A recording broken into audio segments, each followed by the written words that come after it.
মাননীয় স্পিকার, এটা অশোভন, এটা অশোভন। আমার বক্তব্যের সময় যদি এইভাবে কমেন্টস করা হয় তাহলে আমার এখানে দাঁড়ানোর প্রয়োজন নেই। বলেন মাননীয় বিরোধী দল নেতা, বলুন আপনার বক্তব্য বলুন। আপনি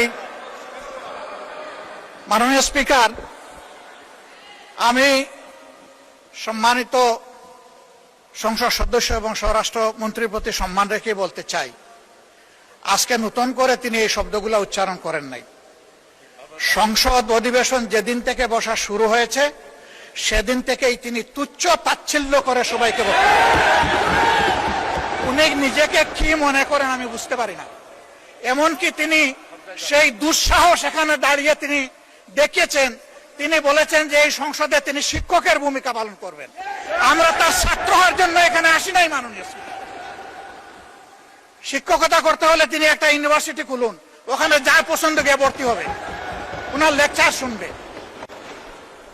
আজকে একই বক্তব্যে দুইবার উনি অ্যাটাক করে ফেললেন।